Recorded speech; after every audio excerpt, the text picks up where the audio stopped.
বানর আদায় করছে পূজা, তো প্রসারী দূরে পদের তলে বান্নাইকা মুক্ত হইয়া ঘুরে শঙ্খ ঘন্টা আজি তত বাজার তালে তালে বোম বোম বলে বাজাই বলা নাতে। কি নাম আপনার? আমার নাম নারায়ণ চন্দ্র সরকার। নারায়ণ চন্দ্র সরকার। আচ্ছা, আমরা যে অনেক ঐতিহ্যবাহী একটা আপনাদের পূজাই তো বলে এটা না কোনো খেলা? হ্যাঁ, চরক পূজা। চরক পূজা, এই যে পিঠের মধ্যে যে এটা সম্বন্ধে একটু বলেন তো, আমরা তো এখন সচরাচর কোথাও দেখতে পাই। এইটা কইবার গেলে বহু দেরি। এইটা আমার একটা পূজা স্বরূপ, এইটা তন্ত্র মন্ত্রের গুণে আমরা এই কাজটা করি। কিভাবে করেন একটু বলেন? এইটা তন্ত্র মন্ত্রের করে বসি বিদ্যা ওই যে ঘুরাই।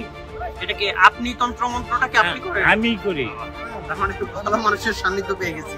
আচ্ছা বলেন তো, একটা বাচ্চাকে যখন এই যে বর্ষিটা দেন, কি করতে হয়? কতদিন আগে থেকে প্রিপারেশন নিতে হয়? একটাও না, আপনার ওখানে দিব, আমাকে দিয়ে দিবেন। হ্যাঁ, আপনি বাসা পাইবেন না, আপনার পিঠে এক কসরত তো বাইরে হইব না। আপনার খুলামু একটা টিভি দিমু হাইরে দেব, এই ওখানে আপনার পরীক্ষা করতে। কোনো রক্ত টক্ত কিছু না, আপনার পিঠে ওখানে তো দিমু, কইলাম তো। মানে এটা কি শুধুমাত্র পূজার ক্ষেত্রেই প্রযোজ্য নাকি এক টাইমই বছরে এইটা এক টাইম? না, তার মানে নরমাল দিলে তো সে ব্যথা পাবে নাকি? নাকি নরমালেও দিতে পারবেন যে কাউকে? নরমাল এইটা কি হয় নাকি? এটা হলো পূজা, এইটা তন্ত্র মন্ত্রের পূজার জন্যই। মনে করেন এটুকের মধ্যে বসিটা, এটুকের মধ্যে বসিটা, এই বসিটা আপনারা যদি খালি কোন রকম ঝোলাই দিলে তো ছিঁড়ে পড়ে দেবে। আচ্ছা, এই যে ওনাকে কি বসিয়া করছেন না? দেখি দেখি, ওই যে দেন ইচ্ছেনি সামলার দিচ্ছে, দেন একটু রক্তও নাই, একটু কষ্ট বাইরে করে। আচ্ছা, এই যে ভাইজান, কি নাম আপনার? হ্যাঁ, অপু সরকার। অপূর্ব সরকার। অপু সরকার। অপু সরকার। বয়স কত? বয়স 20। 20। কত বছর এই পূজার সঙ্গে জড়িত? কত বছর? 7 বছর কাল থেকে।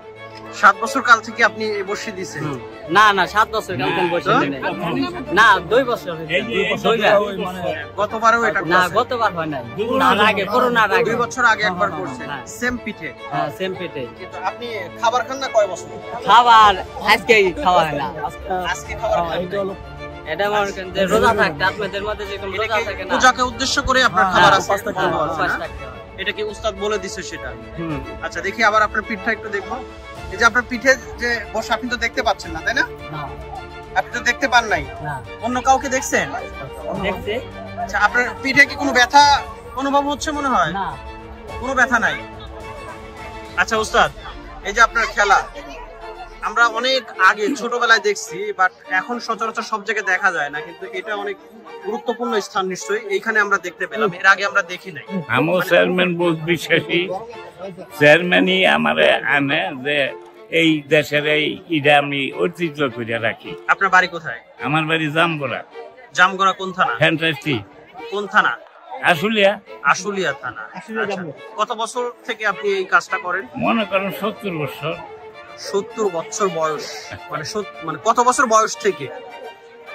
মনে করেন বয়স তো 15-16 বছর পর থেকে লইছি, এই পর্যন্ত 82 হয়েছে, তাইলে মনে করেন 70 বছর হয়ে গেছে এই কাম, এই গাছগুলো জগৎ শুধু মানুষের এই পিঠে বসে। আপনি কখনো আপনার পিঠে বসে দিছেন? দিছি। তখন আপনার উস্তাদ ছিল কে? উস্তাদ আসলে ওই আপনার গিয়া ভারতে। ভারতের? আপনি ওই উস্তাদের কাছ থেকে আপনি মন্ত্রটা শিখছেন? হ্যাঁ হ্যাঁ হ্যাঁ। আচ্ছা, আপনার বলেন তো, এই যে মানে সারা বাংলাদেশে তো আপনি নিশ্চয়ই ঘুরে ঘুরে দেন, আগে যেরকম দেখা গেছে এখন সেটা এত কম দেখা যায় কেন? মানে আপনাকে পায় না এই কারণে নাকি এই পূজাটা এত রিক্সে কেড়ে যাইবার চাই না, করবারও চাই না? কেন রিক্স কেন বলেন তো? আরে মনে করেন 10 হাত দূরে থেকে যদি একটা মানুষ কইরা যায়, বসিটা ছিঁড়া ওইটা গেলেই তো মরে দেবো, ওটার দায়বার কেড়ে নিব। কিন্তু যেহেতু এটা পূজা এবং সৃষ্টিকর্তাকে খুশি করার জন্য, তাই তো কি জন্য করেন আপনারা? আমরা পূজাটা করি মানুষের এই যে যত রকম আপদ বিপদ আদি জাদি এই জায়গায় আইহা ফলাফল পায়। তার মানে নিয়তটা কি থাকে? কেরোই সন্তান হয় না, মানুষই করে সন্তান হয়, কেরোর ব্যথা আছে, ব্যথা দূর হয়, কত রকম কত মানুষ, এই যে দেখেন না কত ওজন মানুষই দিল, কত রকম কত মানুষই দিল। না না, সেটা তো হইলো, কিন্তু যেহেতু আপনি বললেন যে এখন রিস্ক কেউ নিতে চায় না, এটা কেন? কারণ যেহেতু এটা রিস্ক কেউ নিতে চায়, এটা হইলো পাকা দরকার। যদি আমি কই কোরআনে হাফেজ যদি থাকে তাহলে ওর কোনো বলার কোনো ই নাই, অনর্গল কই যাইব, তাই না? ইচ্ছানি যদি ডিস্টার্ব হয় তাহলে একটু অনর্গল কম হয়, নিবাসে আধুনিক যুগ। এটা কি করে যুগ জন্যই তো, তার মানে আপনাদের যারা ইয়ং ছেলে পেলে আছে তারা কি কখনো বলছে যে না এরকম এটা করো না, তোমরা আগে করছো না, এরকম সম্বন্ধে না করবো? আছে কত জায়গায় করে, এই গাছ খাড়া কইরা নদীর থেকে তুইলা, এই গাছ নদীর থাকে, নদী থেকে তুইলেই না তার বাদে গাড়ি ওরা 8 দিন আগে দাওয়াত দিলে উঠে। ওকে, 8 দিন আগে। আচ্ছা, আমি হলো ধর্মে আমি মুসলমান, সো আমি আপনাদের ধর্মের কোনো কিছু হয়তো বা এতটা জানি না। আমি আপনার কাছ থেকে একটা প্রশ্ন করবো, সেটা হলো এই যে এই পূজাটার নাম হলো চড়ক পূজা, তাই তো? এই চড়ক পূজার মূল উদ্দেশ্যটা কি থাকে? অনেক ধরনের তো পূজা আছে আপনাদের, এক একটা পূজার তো এক একটা ব্যাখ্যা যদি করবার চাই, বুঝছেন না, বহু টাইম লাগবো। এই পূজাটা কইরা গেছে আগেকার দিনে দেব দেবতারা বানরা যায় করছে পূজা, তপস্যারি দূরে পদের তলে বানাই মুক্ত হইয়া ঘুরে শঙ্খ ঘন্টা আদি তত বাজার তালে তালে বোম বোম বলিয়া বাজাই বলা নাতে, এইটা ওই দেবতারা কইরা গেছে। তখন আমাকে মিলে যে মহাদেব কয় কি এত গুণ জানেন, আমার একটা কিছু দেন চাই। তখন আমি কিছু জানি, তখন করে জায়গা এই মহাদেব যে আমাকে এই বিশ্বের মহাদেব, ওই মহাদেব এই দিনে এই তারিখে দেখছে চোরকির মতো ঘুরতে আসে।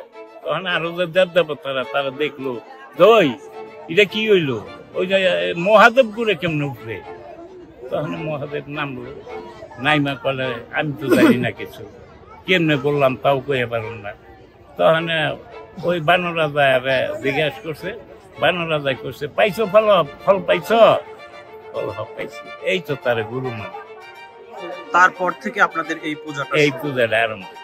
তার মানে এটা তো বহু কাল, হাজার বছর। কিন্তু এটা সাহস পাই না করবার লেগে, এটা রিক্সে এই লেগে করে। আমি 30-35 বছর ধরে আহি ওই চেয়ারম্যানে খালি আর কি